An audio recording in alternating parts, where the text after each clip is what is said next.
Hola chicos y chicas, estamos aquí en Cotilleos de la Corte con Rocío y Nika. Y hoy nos trae esta señorita un vídeo maravilloso que tiene el título de El cementerio de los santos inocentes. Es que Ahora que llega Halloween es un buen tema, además. Que por cierto, antes de empezar, chicos, chicas, suscribiros, darnos al like, dejarnos un comentario, compartir este vídeo, porque a vosotros no os cuesta nada realmente, absolutamente, cuando digo nada es nada, cero, y a nosotras nos ayudáis a que sigamos creciendo y que esta página se mantenga, que podamos tener un setup.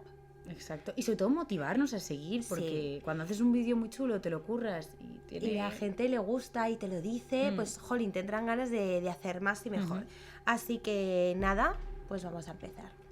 Yo os traigo un tema que, como digo, es muy escabroso, porque a mí me gusta lo escabroso, ya sabemos que a mí es algo que me gusta, pero que me parece muy interesante porque creo que nadie creo que nadie conoce esta historia. Cuando viajáis a París, venís a ver una ciudad tan bonita como esta, es como que esa parte tan oscura os la perdéis, y yo creo que no hay que perdérsela. Así que os voy a hablar del cementerio de los Santos Inocentes, que fue el cementerio más grande y más importante de París hasta la Revolución Francesa. Bien, antes de comenzar a hablar del cementerio, también me parece importante decir de dónde viene el término de Santos Inocentes, que hace referencia pues a un escrito bíblico en el que Herodes, creo que fue, ¿no? Herodes, tras el nacimiento de Jesús, se dedica a terminar con la vida de todos los niños porque le avisan o le dicen que va a haber un rey, ¿no?, que va a ser más poderoso que él, y la solución de este señor pues es, dice, si yo me cargo a todos los niños que hay a mi alrededor, no va a poder existir un rey mejor que yo, ¿no? Así que hace referencia a esta matanza. La verdad me parece un buen término para llamar a un cementerio, cementerio de los Santos Inocentes. Y bueno, como os digo, fue el cementerio más grande de París hasta la Revolución Francesa y está documentado desde el año 1000. Wow. O sea, que imagínate, desde el año 1000. El cementerio y su iglesia ganaron muchísima más importancia en el 1137 porque se trasladó al lado del cementerio el mercado de la Greve.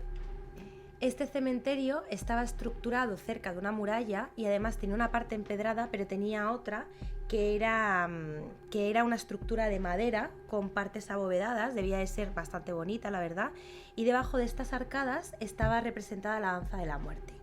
Que la danza de la muerte ya hemos hablado de ella, ¿no?, que es esta representación medieval en el que ponían a bailar a reyes con curas, con gente pobre, y que de forma esquelética, y que simbolizaba la muerte para todo el mundo. Sí, o sea, que todo el mundo es igual. Efectivamente, te daba igual lo que fueses en la vida porque te ibas a morir igual que el resto. Se calcula que el cementerio de los Santos Inocentes recibía a todos los fallecidos de 22 parroquias, y entre ellos del Hospital del Hotel de Dios, que es este pequeño hospital que además es uno de los más antiguos en su tipología que hay en París, que sigue teniendo un funcionamiento de hospital a día de hoy, y se estima que pudo albergar hasta 2 millones de muertos. Oh, ¡qué barbaridad! Y ahí empieza el problema de toda esta historia, ¿vale? Que todos los muertos de París iban a ese cementerio. Perdón, pero ¿en cuánto tiempo pudo albergar eso? O sea, ¿habían siglos entre unos y otros? Pues si estamos hablando que se data desde el 1000 y estamos en el 1348... ¡Ostras! En 300 años, es una barbaridad, ¿eh? Sí. O sea, las fosas alcanzaban 6 metros de profundidad y contenían hasta 1500 cuerpos superpuestos unos encima de otros. ¡Mi madre! Y para aliviar las fosas que estaban saturadas, porque ya realmente no podían meter a más cuerpos, los huesos emergían de la tierra. O sea, había tanta cantidad de cuerpo que los huesos salían de debajo de la tierra. ¿Pero le echaban cal y todo para que se descompusieran rápido? No, que yo sepa, no. Claro, los iban enterrando, enterrando simplemente, y claro, es que estamos hablando de que en esos años hubo epidemias. Hubo guerras. La peste, ¿no? Claro, la peste. Ay, madre mía. Claro, entonces es que estamos hablando de una verdadera locura. Como realmente los cuerpos no cabían en muchas ocasiones en las fosas, encontraron una manera de...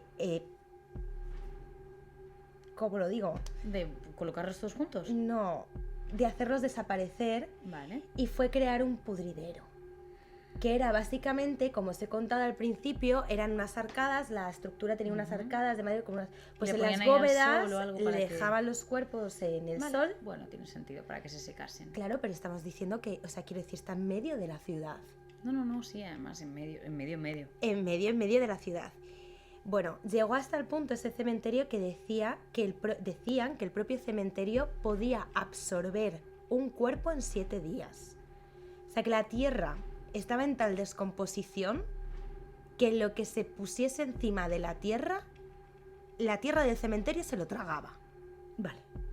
Pero ¿esto cómo es? O sea, es que la tierra va aprendiendo y va diciendo, bueno, esta es mi labor. Tía, entiendo que habría Mucho bichito. fluidos, todo. Vale, no vamos a entrar ahí. Es que es un mal día para hacer este vídeo para ti. No, está bien, sigue. En torno al cementerio, claro, se originaron muchísimas leyendas, porque tú imagínate, al final es un sitio oscuro que huele claramente Fuerte. mal, fuerte, donde van día tras día a enterrar de esa forma tan un poco desorganizada, desordenada todos estos cuerpos. Surgió una leyenda en torno al cementerio que decía que si tú por la noche paseabas cerca de las zonas del cementerio, los cuerpos furiosos de los muertos se iban a levantar y te iban a tragar. Y esto es muy curioso porque tiene una lógica, y es que tiene un sentido. Y es que durante muchísimo tiempo, estamos hablando del 1300, había gente que quedaba en coma, que quedaba en situaciones en las que realmente no habían perdido la vida, pero que las llevaban directamente a los cementerios por muchas causas, por la peste, por evitar que se generasen pandemias, los llevaban directamente a enterrarlos y muchos de ellos estaban vivos, hasta el punto de que claramente por las noches a veces Se escuchaban gritos, escuchaban brazos, escuchaban gente que se movía, incluso probablemente alguien que se levantase, pues si estaba a plena luz del día los pudrideros, pues se levantaban y veían muertos levantarse de sus tumbas. O sea, que realmente tiene una lógica que no es una leyenda, que es verdad. O sea, es verídico que eso llegaba a suceder.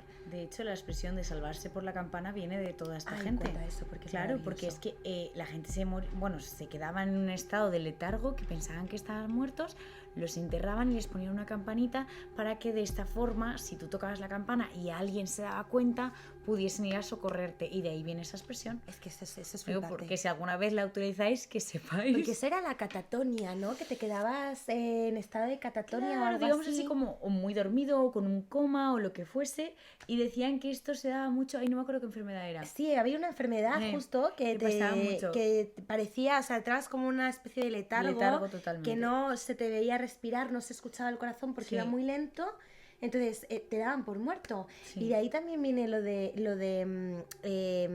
¿cómo se dice? Cuando tú vas a velar a un muerto durante ciertos días. Para que si estaba muerto de verdad. Efectivamente, o no. casi Totalmente. había gente que no quería enterrar a sus seres queridos hasta casi que olía el cuerpo. Obvio, hasta que realmente estaba claro que no estaba. Que había- Sí. Y eso, a ver, para la época me parece que es una buena forma Es lógico. de. Exacto. Es de lógico. ver si está en el otro lado. Sí, o no. pero que hay así de historias de gente que luego han abierto con el tiempo, han abierto las tumbas o los lugares y que se han encontrado los arañazos. Ay, y- sí. Ya, bueno, este es No, mi no, tema sí. y No, tenía no, que estar está muy bien. oscuro y escabroso. Está muy bien. Yo simplemente pongo mis caras y ya está. Pero es que esto es súper curioso porque podemos llegar a pensar que, bueno, si existe un sitio como el Cementerio de los Santos Inocentes, que es un pudridero, que es que huele mal, que tiene esas leyendas que tal, tampoco debía de ser un sitio donde la gente iba, ¿no? A pasear ni nada por el No. estilo. Pues mentira, porque no solo paseaban, sino que durante el día las galerías, la parte de arriba de las arcadas, que yo esto no lo entiendo muy bien, porque entiendo que si había algunas que estaban dedicadas a los pudrideros, serían otras de las arcadas, servían para tiendas, se ponían allí los escribanos públicos, las lavanderas, charlatanes y otros comerciantes. Y decían que incluso había mujeres que se dedicaban a cambiar actos físicos por dinero, entendemos Vale. que en censura no se pueden decir ciertas cosas, para consolar a los viudos que iban a los cementerios a A ver, llorar. practicidad, sí. No, práctico es desde luego. Pero en esa Ya, pero tú en situación- ese momento, con ese olor tal, tú te dices, venga, También una canita al hablamos aire. de otra época. Es verdad que ahora no estamos nada acostumbrados a los olores, nos desagradan en exceso, pero también en esa época lo de los olores era diferente. Estaban muy acostumbrados a la muerte. O sea, Sí. lo más normal es que se te muriese alguien cercano Sí. al año. Hoy en día tenemos la suerte de que está todo mucho más avanzado y esto no nos ocurre. Sí. Pero es que en esa época la muerte estaba... Convivían con ella y no hay mejor forma de verlo que con esto. Tremendo, ¿eh? Pero es que no solamente iban al cementerio las personas, etcétera, a vender, a hacer trapicheos o lo que fuese, sino que también iban los animales, porque claro, hablamos de que habría granjas, habría gente con sus... Los cerdos desenterraban los cadáveres O sea, para y se comerse. las comían. O sea, es que es muy vasto. Es curioso porque independientemente de que fuese un sitio tan oscuro, sí que tenía su iluminación particular. Que venía, ¿sabes de dónde? De la iglesia de Notre Dame de Bois, que está ahí al lado. Tenían como una especie de linterna, que lo llamaban la linterna de los muertos, alumbrando constantemente al cementerio por las noches, porque claro, iban a robar. Iban a coger los huesos, la gente, para echarlos a la lumbre, para hacer fuegos. O sea, es que hablamos de que si tú terminabas, tu cuerpo terminaba en ese cementerio, tú nunca sabías lo que iba a pasar contigo, Sí. básicamente. Porque era el caos, era la anarquía de los cementerios, por así decirlo. Y otra parte súper interesante que tiene esta historia es que cerca, al lado, bueno, en la parte, alrededor del cementerio, que es muy curioso porque a día de hoy es la plaza que está en el centro comercial de Las Salles. No sé si has visto que hay una fuente en medio. Esa fuente es lo único que queda en referencia al cementerio de los Santos Inocentes, y en los alrededores estaban las reclusas, que eran mujeres que se hacían emparedar en esa zona al lado del cementerio, pues por amor a Dios. Sí, o también a veces era para expiar pecados. Para expiar pecado, bueno, en en España muchas... hubieron un montón. Sí, en Valencia, en concreto, sin ir más lejos, son famosas las reclusas también. Y bueno, en muchas ocasiones eran castigos que les Que les hacían imponían. por haber hecho algo malo. Pero no. Es que lo que pasa es que las de Valencia duraban mucho tiempo. O sea, era gente que duraba Sí, ahí. sí, hace nada. O sea, No, y que estaban vivas durante mucho tiempo, que es lo que a mí me sorprende, porque dices, vamos a ver, en esas condiciones tan limitadas, donde no puedes ir al servicio, no puedes dormir en condiciones, porque literal tienes 1 metro. sí. ¿Cómo podían sobrevivir? Pues no lo sé. Por La verdad calidad no. de la gente, me imagino. Pero... No, sí, o sea, esto era básicamente por caridad. Ellas estaban emparedadas en un espacio muy pequeño, eso no sé si era 1 metro por 1 metro, Muy poquito, solo sí. tenían una especie de banquito para sentarse, ni siquiera se podían tumbar, que esto es algo que yo de verdad no entiendo cómo puedes no tumbarte, o sea, no termino de comprenderlo. Y tenían una pequeña ranura por donde la gente, a base de donativos, pues les pasaban mantas, Agua, les pasaban comida, comida, mantas, todo. agua, etcétera. Pero lo curioso es que también por esa pequeña ranura sacaban sus desechos. Ah, ¿sí? Sí. Ay, yo pensaba que los desechos lo No, quedaban ahí con- no, tenían como una especie de cubito, entonces los desechos que ellas hacían dentro de ese, los echaban por la puerta. fuerte. O sea, es que estamos hablando de que todo mal en esa plaza. O sea, es todo, bueno, puro medievo. Hostia, tía, no solo puro medievo, no sé, me parece too much. O sea, es medieval y ciudad, lo juntas, mala combinación. A finales del siglo XVI se vuelve tan insostenible, pero tan insostenible la higiene de ese lugar, que François Poutron, que no sé si se dice así, pero bueno, vamos a pronunciarlo de esa forma, que fue el último de los sepultureros de los inocentes, dice que llegó a enterrar él mismo a 90.000 cuerpos. 90.000 cuerpos en solo 30 años. Bien, las fosas se desbordaban de tal forma que los muertos, o sea, ya se apilaban en más de 2 metros de altura en el propio cementerio. Bien. Y vino de ahí una expresión que decían: la leche se agria, el vino se vuelve vinagre y el olor a muerte flota constantemente. Y esto llega porque tiempo más tarde, en el 1780, un muro de un restaurante, bien, que estaba en la parte del sótano, que llevaba donde estaba toda la comida, etcétera, se derrumbó de todos los cadáveres que había pegados al muro, y los cadáveres invadieron el restaurante. Y ya ahí dijeron: basta, esto se tiene que cerrar. Es muy fuerte Esto eso, no puede continuar de esta forma, o sea, tenemos que sanear este lugar porque esto ya es infrahumano. Bueno, pues ese mismo año se exhuman todas las tumbas, las sacan por la noche, no lo hacen durante el día, exhumaron los cuerpos y se los llevaron.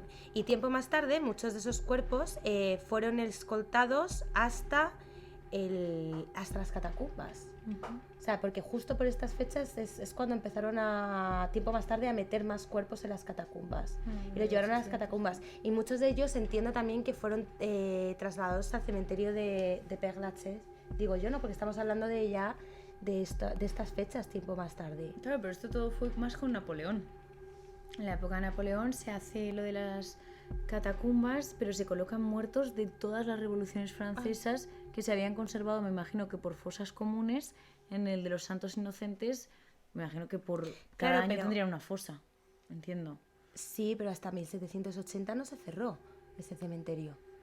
Es que hasta el 1780, el cementerio de los Santos Inocentes, es que en 1780 se cayó un muro lleno de cadáveres de un restaurante. O sea, que no estamos hablando ya de la Edad Media. En las catacumbas habrían, pero lo que más hay en las catacumbas es posterior, es a partir de las revoluciones francesas.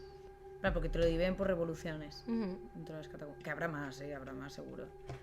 Pero sí, muy heavy. Y ahora mismo es muy curioso porque ya no queda absolutamente nada de eso, y lo único que queda es, como digo, una fuente en medio de la plaza, una plaza que además está llena de ratas, porque es que está llena de ratas. O sea, yo cada vez que voy por allí es tremendo, porque te salen de debajo de las alcantarillas, parece que te piden de comer y todo, es tremendo. Pero solo queda eso, queda esa fuentecita, y no hay ni un mísero cartel, tía. Yo que no entiendo eso, porque lo busqué, fui a verlo y no encontré absolutamente nada en esa plaza. Igual me lo he saltado, ¿eh? Si alguien sabe algo o ha visto algo. A ver, sobre todo que lo que yo pienso es que realmente esa tierra está sobre miles y miles de cadáveres. Porque aunque se los hubiesen llevado la gran mayoría de lo que quedase... Seguramente queden ahí. Obvio, desde el 1300, si se tragaba desde el año 1000. Esto, claro, si se tragaba un esto en 7 días, imagínate todos los que habrá ahí. Eso decían, que se tragaba un cuerpo en en 7 días. Muy fuerte. Sí, quizá. Y es muy fuerte que se continuase hasta tan tarde. O sea, que se apilasen cuerpos en 2 metros de altura. Es que creo que también normalizas. O sea, hasta lo malo lo normalizas. Y yo creo que estaban tan acostumbrados a que ese fuese el cementerio, como que no lo cambiaban por eso. Es como una tradición. Ya, tía, pero no sé, ¿no? No, es muy heavy, no digo que esté bien, obviamente, es una guarrería enorme. Pero bueno, no solo era sino que había un montón de cementerios en París que eran un problema gigantesco para la salubridad de la gente, ¿no? Y por eso con Napoleón empezaron a llevarse las afueras, y con Napoleón III ya del todo. Pero allí en el centro yo creo que, vamos, yo solo conozco el de los Santos Inocentes. No sé si en el centro de París a lo mejor había alguno otro más, eso lo investigaremos, pero los nobles seguro que no estaban enterrados ahí. No, es curioso porque leyendo sobre este tema, la gente quería enterrarse en el cementerio de los Santos Inocentes, y cuando no te tocaba enterrarte en ese cementerio, había gente que pagaba para enterrarse allí. ¿Por qué? No lo sé. No sé si también tiene que ver con el tema de las reclusas que estaban ahí orando constantemente, que estaba al lado de la iglesia, que era un sitio como para ellos santo, y que, como dices tú, normalizas tanto esa situación que realmente no te importa que tu cuerpo se lo coma un cerdo. Lo que quieres es ser enterrado en ese lugar porque es una tradición, quizás. Correcto, y todos tus ancestros descansan ahí, pues tú también quieres. Efectivamente. Tiene sentido, pero me parece tan fuerte, tía. Es súper fuerte, tía. O sea, creo que no había un mejor sitio para ver la realidad de tu día a día que acercarte a ese cementerio, tía. Y decir, pues esto es donde voy a terminar, yo voy a terminar aquí. Bueno, ahora que camuflamos la muerte constantemente, eso que estaba pensando. Que nadie ve la muerte y la muerte está mal vista y no se habla de esto, los niños no tienen por qué verla, ya cada vez la televisión, los dibujos animados representan menos lo que es el concepto de duelo y de muerte. Eso era el pan de cada día y tampoco pasaba nada, la gente vivía sabiendo no, que pero al final morían tan jóvenes que es una forma de normalizar lo que va a pasar y dónde vas a estar, y ver que el cementerio está en medio de donde está toda tu... Bueno, donde está la vida. Al lado del mercado, tía. Donde está la vida de todo el mundo, en el centro de la ciudad, pues que eso también les hacía sentirse incluidos, ¿no? En el más allá, también, bueno, no sé. Que yo me pregunto, tía, porque está al lado. Si es que en la plaza del Hotel de Ville está al lado. Tenía que oler toda la ciudad. Debía de oler. O sea, a ver, obviamente toda la ciudad olía, los desechos, agua va, ¿sabes? O sea... Porque lo he hecho menos desagradable, tengo que decirte de lo que yo lo he buscado. Pero, Pero que había más detalles. pues tía, de eso, de los líquidos y... Vale, sí, no, eso mejor. No, innecesario. Pero bueno, ya. A ver, Así que me esta es parece la un tema historia. hiper interesante. Es súper interesante, sobre todo pasar por allí a día de hoy y ver que no queda nada de lo Una que fue. plaquita, eso es lo que me resulta Sí, raro. bueno, está la fuente, que la fuente sí que está dedicada al cementerio. Ah, bueno. Y ver que ahora es un punto que está al lado del centro comercial, ¿no? De Chatelet, de Las Halles, que todo el mundo va ahí a comprarse ropita. Si pudiésemos retroceder y poner una imagen, ¿verdad? Estar ahí paseando, bueno, que ahora venden churros y cosas en esa plaza. Estás que te comías un churro. Claro, es que es increíble ver Muy cómo fuerte. evolucionan las ciudades y cómo la vida siempre continúa y nunca sabes. Como leí hace poco que, y es verdad, dentro de 200 años ya no habrá nadie que realmente pronuncie tu nombre y donde tú vives vivirán otras personas desconocidas para ti y donde tú sales habrá otras... O sea, al final la vida continúa y los espacios continúan en torno a la gente y a cómo avanzamos. Y desaparecen sus historias. Y que probablemente, bueno, o sea, no sé que sea rey o algo así, algo súper relevante, la memoria es muy corta. Y que, no sé, que creo que también, que está bien. O sea, está bien tener un contacto tan cercano con la muerte en este caso, porque es que ellos iban a ser los siguientes y ya estaba muy cerquita el asunto. Jolín, ¿y con las pestes? Por eso, es que estás con la muerte todo el rato. Pero bueno, no sé, me parece un tema súper chulo, pero me da un poco de pena que no haya como más constancia. La gente no conoce esta historia, Y tía. no hablen tanto de esto. No, Me parece no. curioso, la verdad. Sí, aparte que cuando tú piensas en los cementerios de París, piensas en esos cementerios como Père Lachaise o el de Montmartre, Sí, los que bonitos. dices, tú qué bonito, qué cosa más bonita. Cuidado, porque hasta el 1780 eso no era así. No, y que eso nace por una necesidad, y la necesidad era reubicar. Me estás mordiendo. Te está queriendo demasiado. Cuando él quiere demasiado termina por morder. Empieza a chupar y luego te muerde. Sí. Bueno, reubicar a toda esta gente que ya no había cabida en este cementerio de los santos inocentes. Así que toda esa belleza nace a raíz de la inmundicia. La belleza nace a raíz de la inmundicia, efectivamente. Esa es la conclusión de Esa hoy. es la conclusión de hoy. Y que cuando paséis por allí, si hay alguien que tiene alguna sensibilidad especial, cuidado. ¿Te imaginas, no? Que empiezan ahí. Bueno, y si alguien ha pasado por ahí y ha notado algo, También. contárnoslo. También. Contárnoslo, Claro, por mandadnos favor. un mensaje. Exacto, como que- la última vez. Mandadnos un Exacto, mensaje. mandarnos un mensajito. Un placer volveros a tener con nosotros, cotillas. Nos vemos a la próxima.